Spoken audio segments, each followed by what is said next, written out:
ઘણી વખત વિદેશીઓ આ નાલામાં ઊભેલી ગાયોના ફોટા પાડતા હોય છે, ત્યારે આપણને દુઃખ થાય કે ભુજના ભીડ નાકા પાસે એક જે જાહેર સ્થળ છે એ સ્થળ ઉપર આ પ્રકારની સમસ્યા એ ભુજનું ખરાબ લગાડે એવું છે. તો જ્યાં સુધી સ્થાનિક આવીને આ સમસ્યાને હલ કરવાની ખાતરી ના આપે ત્યાં સુધી અમે અહીંયા પાણીમાં બેઠા છીએ. હવે તો પશુઓની પીડા સમજો. જ્યાં સુધી આ સમસ્યાનો કાયમી ઉકેલ નહીં આવે ત્યાં સુધી અમે આ જ ગટરના ગંદા પાણીમાં બેસી રહીશું. આ શબ્દો છે ભુજના એવા લોકોના જેઓ વર્ષોથી ગંદકી સહન કરતા કરતા હવે તંત્ર સામે રસ્તા પર નહીં પરંતુ સીધા ગટરના ગંદા પાણીમાં ઉતરીને વિરોધ કરવા મજબૂર બન્યા છે. આખરે એવી શું નોબત આવી કે લોકોને ગટરના પાણીમાં ઉતરીને પોતાનો અવાજ ઉઠાવવો પડ્યો છે? શું છે સમગ્ર મામલો? આવો વિગતે વાત કરીએ આ અહેવાલમાં. નમસ્કાર, હું છું આસિફ કાદરી અને સ્વમાન સાથે તમારું સ્વાગત છે. કચ્છના ભુજ શહેર ભીડ વિસ્તારમાં આવેલા ઘાસચારા માર્કેટ નજીક વર્ષોથી ખુલ્લા નાળામાં ગંદકીથી સ્થાનિક લોકો માટે આ ગંદકી માથાનો દુખાવો બની છે. ચોમાસામાં સ્થિતિ વધુ ગંભીર બની જતા ગંદુ પાણી, દુર્ગંધ અને મચ્છરોના ઉપદ્રવ વચ્ચે સ્થાનિકોનું જીવવું મુશ્કેલ બન્યું છે.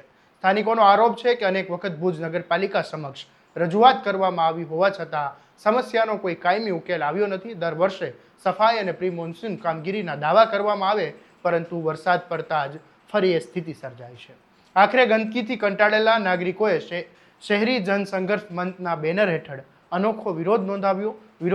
વિરોધ નોંધાવતી વખતે ગટરના ગંદા પાણીમાં જ ઉતરીને બેઠા અને તંત્ર સામે સૂત્રોચ્ચાર કર્યા. ગટર સાફ કરો, શહેર બચાવો ના નારા સાથે લોકોએ સ્પષ્ટ કહ્યું કે હવે માત્ર આશ્વાસન નહીં પરંતુ કાયમી ઉકેલ જોઈએ છે. વિરોધ કરનારા લોકોનું કહેવું છે કે ખુલ્લા નાળાના કારણે માત્ર દુર્ગંધ જ નહીં પરંતુ રોગચાળો પણ સતત વધી રહ્યો છે. આસપાસ રહેતા પરિવારો, વેપારીઓ અને પશુઓ પણ આ સમસ્યાનો ભોગ બની રહ્યા છે. ત્યારે આ મામલે લોકોનું શું કહેવું છે એ પણ તમે સાંભળી લો. છેલ્લા કેટલાક વર્ષોથી આ જે જગ્યા છે એ સમસ્યાનું એપિસેન્ટર બની ગયું છે. પ્રશાસન આ બાબતથી પૂરેપૂરું માહિતગાર છે. મૂંગા પશુઓ ઘૂંટણસામાં પાણીમાં દરરોજ ઊભા રહે છે.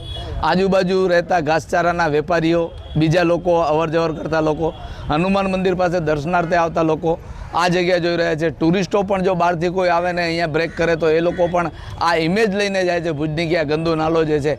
ઘણી વખત વિદેશીઓ આ નાલામાં ઊભેલી ગાયોના ફોટા પાડતા હોય છે, ત્યારે આપણને દુઃખ થાય કે ભુજના ભીડ નાકા પાસે એક જે જાહેર સ્થળ છે એ સ્થળ ઉપર આ પ્રકારની સમસ્યા એ ભુજનું ખરાબ લગાડે એવું છે. અને આપણે સતત જ્યારે પ્રી મોન્સૂનની કામગીરી ચાલુ હતી ત્યારે જવાબદાર કર્મચારીઓને આ બાબતે ધ્યાન દોરવામાં આવ્યું છે કે આ પાણી નિકાલ થાય એના માટેના પ્રયત્નો કરશો, પરંતુ એમણે કોઈને કોઈ બહાના કરી અને આ પાણીનો નિકાલ થાય એના પૂરા પ્રયત્નો કરતા નથી. માત્ર થોડાક વરસાદમાં આપ જોઈ રહ્યા છો કે જેટલો પણ કચરો તણાઈને આવ્યો છે તમામ કચરો આ જગ્યાએ બ્રેક થઈ ગયો છે. તો આના ઉપર સુપરવિઝન કરનાર કર્મચારીઓ, જવાબદાર અધિકારીઓ જે પણ હોય એમની સામે પગલાં લેવા જોઈએ. અને અત્યારે જ્યાં સુધી પ્રાંત અધિકારી કે ચીફ ઓફિસર શ્રી કે જેમને 3 દિવસ પહેલાંથી સતત વોટ્સએપ મેસેજમાં તમામ મુદ્દાઓ, તમામ બાબતોથી વાકેફ કરવામાં આવે છે ત્યાં સુધી કે જે રજૂઆત પત્ર છે અમારો એ પણ ગઈકાલે સાંજે હું ઇન્વર્ટ કરાવી આવ્યો છું. ગઈકાલે સાંજે ચીફ ઓફિસર શ્રીને મળવા માટે પ્રયત્ન પણ કર્યા પણ એ રજામાં હતા એવા સમાચાર મળ્યા. આજે આવી ગયા હોય તો જ્યાં સુધી સ્થાનિક આવીને આ સમસ્યાને હલ કરવાની ખાતરી ના આપે ત્યાં સુધી અમે અહીંયા પાણીમાં બેઠા છીએ. લોકોનું કહેવું છે કે અનેક વખત રજૂઆત છતાં પરિણામ ના મળતા હવે આંદોલનનો માર્ગ અપનાવવો પડ્યો છે.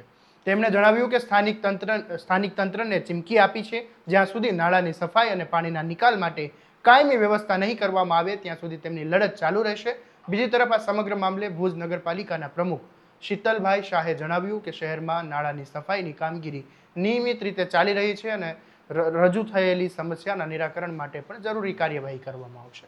હવે જોવાનું એ રહેશે કે વર્ષોથી ચાલી રહેલી આ સમસ્યાનો આંદોલન બાદ ખરેખર કાયમી ઉકેલ આવે છે કે પછી લોકો ફરી એકવાર માત્ર આશ્વાસન અને સંતોષ માનવા મજબૂર બને છે. આ મામલે તમારું શું કહેવું છે અમને કોમેન્ટમાં જરૂરથી જણાવજો. અને આવા જ દરેક અપડેટ માટે તમારા સ્વમાનને લાઇક, શેર અને સબસ્ક્રાઇબ કરવાનું ભૂલતા નહીં. નમસ્કાર.